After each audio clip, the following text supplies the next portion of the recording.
Hey guys, Ramsey here. Welcome to another video. Today we have a review, and it's actually a review I've been sitting on for years and years and years. I bought this fragrance about 3 years ago, maybe even more, but around 3 years ago. And it's one of the Bortnikoffs that I've been waiting to review. And yesterday I reviewed Ombre Nomad by Louis Vuitton, which is a rose oud saffron thing. And, you know, it's a westernized style oud, right? And after that, it was almost mandatory that I wear a real oud. I've been craving these type of scents sometimes, and this fragrance is one of my favorite Bortnikoffs. It's up there. It's top 5 for sure. And today we are going to be discussing Mysterious Oud. Now, a couple things about Mysterious Oud. If you actually look up Mysterious Oud on YouTube, you'll see that everyone else's reviews, they show kind of the first bottle, which is different than this one. This is actually the second iteration of the bottle. There is now a third iteration, which apparently every time the bottle changes, the juice changes, from my understanding. The third iteration has like lines around the cap right here. It still says Bortnikoff around the outside, and it has the B on the top, but there's like these barbed wire looking lines right here, okay? And so that is the third iteration of the bottle. And so basically, in a nutshell, this one is pretty complex, but if you want kind of the Cliff Notes version, if you will, I would call this a Oriental oud fragrance. And so what I mean is imagine like old school Oriental style fragrances. So for example, imagine the original Opium, or imagine something like JHL by Aramis, right? Those sort of Oriental style perfumes. This is really where Mysterious Oud falls for me. And so think about that type of fragrance.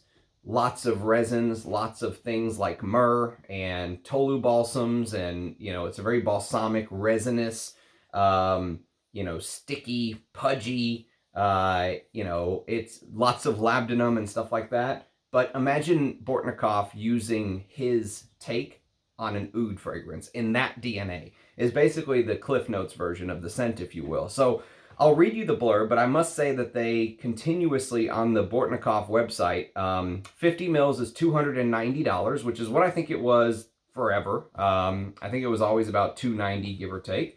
And even when it first came out, so the prices have not gone up, so that's good. But he continuously points out the new batch.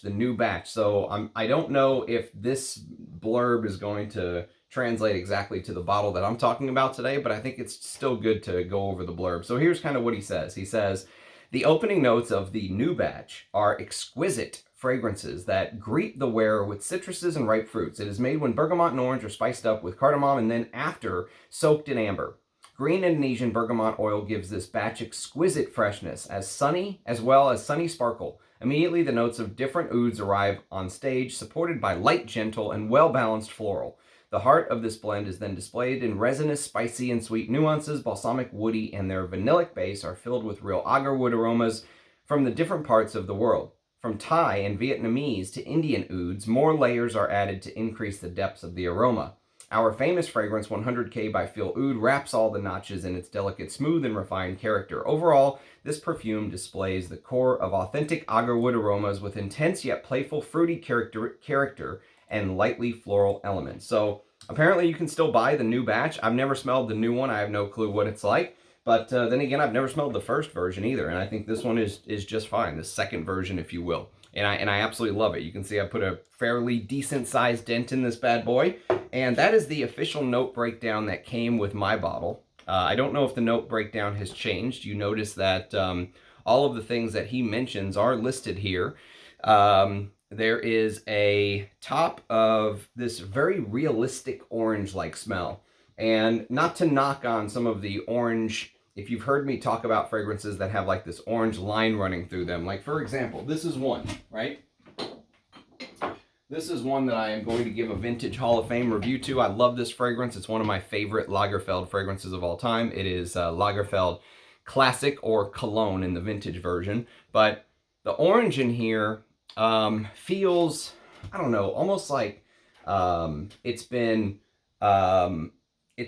like put in, it's done in like a designer way, if that makes sense. So the orange note in here is much more designer-esque, whereas the orange note in Here in Mysterious Oud feels very realistic. Everything, especially when you first spray, for me, everything, and I just did a fresh spray and I've got about a 7-hour dry down right here.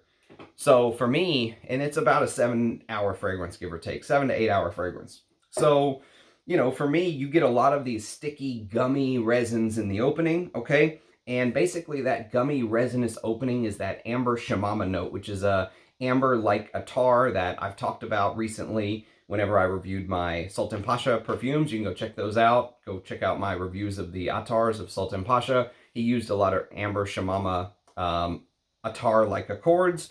And but it's basically like an amber style attar.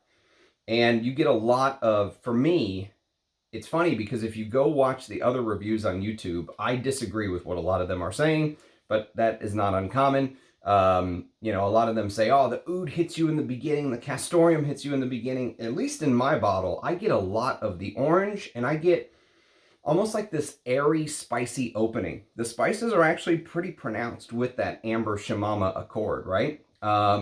And so the new one doesn't say amber shamama, it just says amber. So I don't know if they've changed that at all, but there definitely is this, this sort of very attar-like ambery smell, but it's mixed with resins and that very realistic orange note, okay? And then, almost from the word go though, you're going to get Bortnikoff sort of patented cardamom, right? That very green, almost incensey in aspect. Sometimes cardamom can feel like a very cool spice, right? And there's this cool incensey facet to the cardamom in here.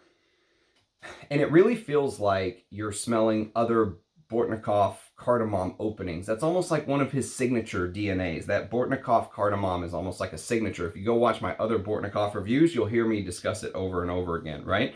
And I can't emphasize enough, I think, the realism of the opening. It's like your mom or your wife, whoever's baking cookies, because God knows men can't bake. Well, I'm sure some men can, but if I tried to bake, it would probably be a travesty. And so imagine they're baking cookies and they've got all their stuff set aside, and in one of the bowls is all of the different spices that they plan on going in there. Imagine like they're making, I don't know, like ginger snap cookies or something, right? And so they've got like this spice blend, and this is actually a realistic spice blend, not like Dior spice blend, but like an actual realistic spice blend, right? So imagine you've got things like cinnamon and clove and pepper, or in this case they say pink pepper, which usually gives more of a fiery aspect. But imagine pink pepper with nutmeg, and the nutmeg here is very realistic. Like they actually took a nutmeg clove and they, you know, grated it to get to the nutmeg. And everything goes into a bowl along with the sort of ambery Oriental opening. So just imagine blending all of that together. So you notice I'm not talking about the oud yet. I'm not talking about the sandalwood, which he mentioned in his little breakdown. I'm not talking about the labdanum, the heavy resins, right? All of that actually comes later for me. So for me, that all is later on as the fragrance continues to progress. The opening is actually very airy in a sense, at least for my bottle. I get a very airy sort of, I would not be surprised if there was even some sort of aldehydes in the top. It just seems like, you know how you blow up a balloon and the balloon starts off this small, and once you're done, you blow it up. The circumference of the balloon, once the air is inside of it, is so much bigger. It's the same balloon, right? But it just feels like aldehydes in the opening. Maybe do some sort of like, you know, some, like it's been aired up, if that makes sense. It feels like there's a lot of space in the opening of this fragrance for me, at least in the second version. And so, you know, what's interesting is for me, many of the fragrances nowadays, when you smell some of these houses, especially in the niche world, and there's an oud note in there, a lot of times you'll get the oud in the beginning and then it goes away. So you can go watch my Louis Vuitton Ombre Nomad review. There is something very tenacious about that, but the most animalic sort of bits to the oud come in the first 15 minutes, and then it really starts to kind of go in a little bit of a different direction. Whereas with these type of perfumes, especially these artisanal houses, sometimes you'll find it where oud won't come out until late into the dry down, right? So you could have something that was 4 or 5 hours in, and then you'll really start to get the oud accord. And something like Beauty and the Beast by Oriental reminds me of that type of scent profile. So this one, the oud is there, but it's almost like it's way in the background in the beginning. Like it's far, far away. And same with the castoreum. You know, you get a little hint of funk in the beginning, but for me, the focus is really on some of those notes that I discussed earlier. But what's interesting though is that oud as like a proper base is not a note that is going to just show up and disappear in 10 or 15 minutes like some of the Western style ouds. Most real oud fragrances that are using larger amounts of proper oud, and when you smell something like this, you'll know you're not smelling, you know, you're not smelling some sort of black oud or norlimbinol combo, or, you know, this is the real deal. And so for this, it really sort of it sort of gives this, I would say, like antiseptic vibe in the background in the beginning. I think that's the best way to describe it. It's not like you're smelling full-on oud in the beginning. It's almost like there's just a little bit of this antiseptic vibe in the background. And of course, you're getting those beautiful spices that I mentioned earlier. And I would say probably about half an hour in, the Oriental notes really start to make an appearance. So like I said, I wouldn't be surprised if that opening had some of those airier aldehydes in the top with the spices and that orange tinted amber shamama accord. And they just feel like there's so much space between those notes in the beginning. And so what's in the background, of course, is the oud and the heavier resins. And so for me, an hour or two in, it really feels like the heavier resins become, from a background accord, more to like a heavier, more densely packed, right? It almost feels like weight starts getting added onto the bar, right? So in the beginning, you're doing curls and there's no weight on the bar. And then they slowly start adding weight to the bar, and the bar becomes heavier and heavier and heavier. And those heavier sort of Oriental like materials begin to gather weight, and they begin to bring this heaviness to a fragrance that seemed very airy in the opening. It becomes much more densely packed, right? Everyone's sort of packed into a small room. And the appearance of labdanum, I think, sort of plays a big role there. Because I think the labdanum sort of begins to like sit on the other notes. You know, it begins to sit on them like an elephant, just heavier. It just starts to get heavier and heavier and heavier. And it turns the fragrance, it turns into a fragrance that loses that very sharp, sort of realistic opening I was mentioning earlier. And what ends up happening, after it loses that sharp, realistic opening, everything starts to kind of blend together. And as they become more and more blended, the fragrance actually seems to like gain in strength somehow, right? And so what ends up happening is once you get to that 2 to 3 hour mark, for me, that's really when, so this is about half an hour on the dry down. This is about 7 to 8 hours on the dry down. And so for me, once you get to that 2 to 3 hour mark, that is really the meat of the fragrance for me. That's really my favorite part of the fragrance, because 2 to 3 hours is really when I think that oud note starts to become in full swing. And what's interesting is there's a couple oud notes that Bortnikoff lists. So one is apparently a wild Vietnamese oud.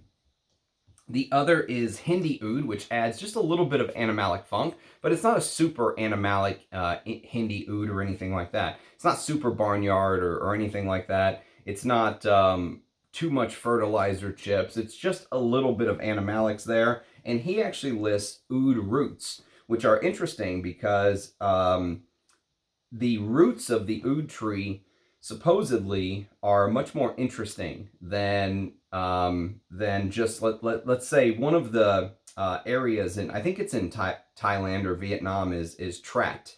And so he actually lists Oud Trat on here. If you take a look, you'll see Oud Trat, Oud Hindi, and Oud Roots, which are supposedly wild Vietnam oud, right? And so the roots of the oud tree can also be distilled. Many people don't realize that, but apparently it's supposed to give off, of course, like an earthy, soily, oud type note, right, from the roots. I can't say I've ever smelled actual oud root distillation oil. I have no clue what that's like.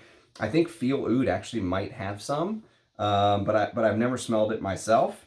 But he actually lists Oud Trot, which you almost have to give him some credit for, because from my understanding, just generic Trot Oud is kind of the most common, let's say, oud. I don't want to say boring, but I think it's the most common oud profile. Like just plantation oud from the province of Trot is, I would say, like one of the lowest grades of real oud. So the fact that he actually lists that on there, you kind of have to sort of give him his flowers for disclosing something that many people may shy away from. Many people may not want to just show plantation oud Trot on there, but it actually smells really good as a blend, because this is all about, like he said in the blurb that I read in the beginning, it's all about layers, right? And there's a lot of different layers to this fragrance.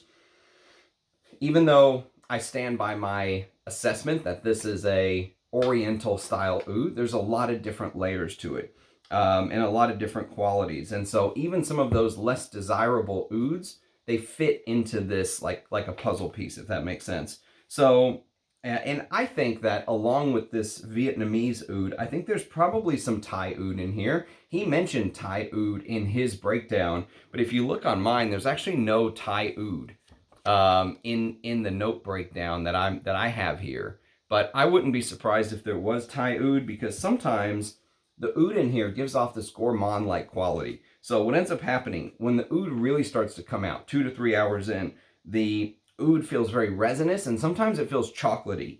And you know what I really like about it is the way it's constructed with this 1-2 punch of, you get the oud, but you also instantly get hit with this castoreum note. And the castoreum note also seems to grow in strength. So in the beginning, you know, it's there kind of just as a backdrop. There's a little hint of castoreum in the backdrop, but as the hours go by, that castoreum note kind of grows in strength. And what ends up happening is you're hit with this metallic, very warm smelling castoreum that gives off this leathery aspect. And so sometimes it's very hard to tell when you're smelling this fragrance whether you're smelling the leathery aspects from the castoreum or you're smelling leathery aspects from the oud. My guess is probably the castoreum is giving off most of the sort of leather aspects of this, and that the oud here is really used more in the gourmand facets. But I think there's a lot of different facets that end up coming through. There's that funk from the from the Hindi oud. There's a little bit of funk from the castoreum, but that diffusiveness in the opening, once you get to that 2 to 3 hour mark, that very diffusive opening is totally replaced by these very thicker, heavier notes. And I really like how the gourmand oud makes its appearance. You know, if you've ever smelled, there's like a sort of chocolate orange that my mom buys for me every Christmas, and it's this right here. It's Terry's.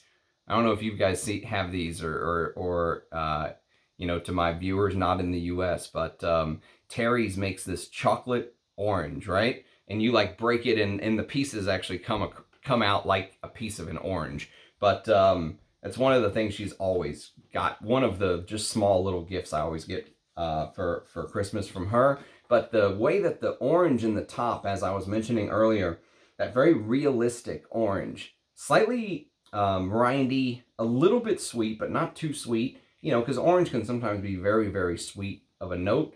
And so that orange note ends up coming in and sort of, you know, mixing with that chocolatey oud and giving off this profile of this chocolate orange, which you would think I would hate, but I actually really like it. It's actually really well done.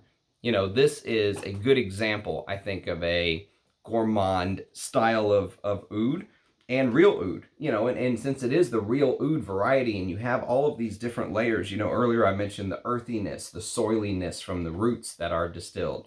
There's also sometimes this very green, spicy touch to the oud. The spices definitely remain, although, like I said, they become more, not muted, but like blended in to everything that you're smelling.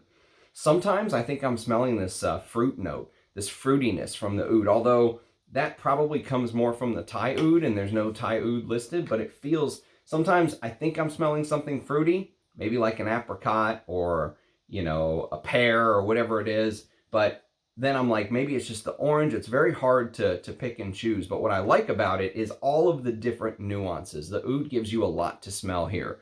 You know, I mentioned the green, spicy touches. Sometimes there's even like coffee touches. Nowhere near as huge as the next fragrance I'm going to try to review from the house called Lagereld.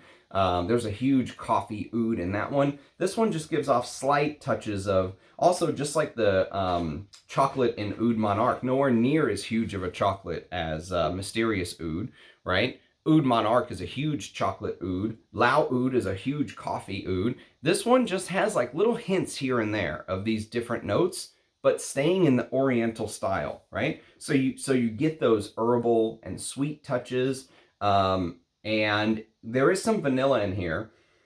But what I like about it is it feels like the sweet touches that you're smelling, you know, it feels like it's coming from the oud, or, you know, it feels like it's coming from the labdanum, or there's like a sweetened quality to the heavier, stickier, gummier resins. You know, it doesn't feel like you're smelling disgusting sweet vanilla, although the vanilla may really be playing a big role. It doesn't feel super sweet to me. And so for, you know, for me, my take on it is I don't think this is a mysterious fragrance by any stretch of the imagination. In fact, I think that this is a pretty wearable, well done artisanal oud. You know, for me, there's nothing in here that really, you know, puts me off. There's nothing in here that is super animalic. I wish the animalic bits in here were actually turned up more, but I think that would ruin the, you know, I really think that would sort of ruin the whole blend and what the fragrance is trying to be. If you're a fan of those Oriental style fragrances, I would definitely urge you to check out Mysterious Oud. I don't think it's on Lucky Scent anymore, so I don't think you can buy Mysterious Oud on Lucky Scent anymore. I think you have to go directly to the Bortnikoff website. For whatever reason, Mysterious Oud is not on Lucky Scent any longer, but many of his other scents are. I've talked about a bunch of Bortnikoffs on the channel. I think as a, you know, if you're someone who wants a fragrance that is going to use real oud, but also go into all these different elements. See, some of my favorite Russian Atom fragrances, like for example, if you go take something like Oud Zen, which I would love a bottle of Oud Zen. It's impossible to find, but that just focuses on this extremely animalic castoreum oud, and I love that. And this really feels like maybe, you know, there's all of these different nuances in here. There's the floral notes in here as well, which I don't think I touched on the floral notes, but there's actually a couple different florals, one of which is lotus. And I know that Dmitry Bortnikoff loves using this, these sort of obscure florals that you don't find in just common French bouquets, right? So he loves using things like magnolia. He loves using things like lotus, blue lotus. I don't know what type of lotus is in here, but I know that lotuses grow in sort of very swampy conditions. Sometimes you'll see a lotus petal floating on top of the water. Sometimes they're seen as good luck.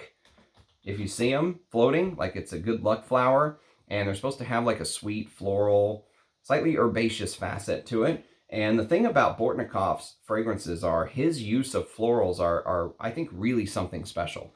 The way that he blends the florals into fragrances are just something that you're not going to find in your everyday fragrance. So it's not just the oud that you're getting. There are other facets to this fragrance that feel special and different. And then finally, the final facet in here that he highlighted that I haven't really had a chance to talk about, well, there's a couple actually. We didn't really get a chance to talk about the Tolu Balsam. We didn't talk about the Apopanax, the myrrh, the sweet myrrh, the resins. But it's that Sandalwood 100K, which is a feel oud distillation that you actually used to be able to get. It's kind of a airy, clean, woody-like smell. It doesn't smell exactly like Mysore Sandalwood, but I think it has touches of Mysore, if that makes sense. And so Sandalwood 100K, I'm not sure exactly the Sandalwood profile. I think it is, I I think I read somewhere it's Indonesian sandalwood, but don't quote me on that. But I think Sandalwood 100K that Feel Oud distill is Indonesian sandalwood. And so it has some different facets than just Mysore, but there are Mysore touches in there. It just doesn't have as much of the milkiness, and but there is some like dry, dusty woodiness in here that you'll smell, and that sort of just creates like this aura around everything. So it's like, you know, just imagine like a halo of this very gentle, woody sandalwood that goes around the scent. I like it. I mean, I love Mysterious Oud. It's one of my favorite Bortnikoffs. I think that if you are somebody just getting into artisanal ouds, I think this house is a good one to explore. You know, Mysterious Oud will remind you of some fine French perfumery from the past. Again, I mentioned opium, but it kind of does it in the Bortnikoff style. You get little hints of his florals, although if you want to learn about fragrances where he really uses those florals deeper, go check out some of my other Bortnikoff reviews. I've got a ton. I've got like 10 or 15 Bortnikoff reviews on the channel, but there's more to come because some of my all-time favorites have been unreviewed. So this was a long time coming. If you have experience with Mysterious Oud, I would love to hear your thoughts. Do let me know. Let me know what you think. Very happy to have this bottle and loved wearing it today as my scent of the day. I needed this after wearing Ombre Nomad yesterday. I feel like I needed a real proper artisanal oud, and this definitely scratched the itch and allowed me to review it for you guys. So if you have experience with Bortnikoff or Mysterious Oud, I'd love to hear your thoughts. Leave a comment below. Cheers, guys, and I'll catch you next time. Bye-bye.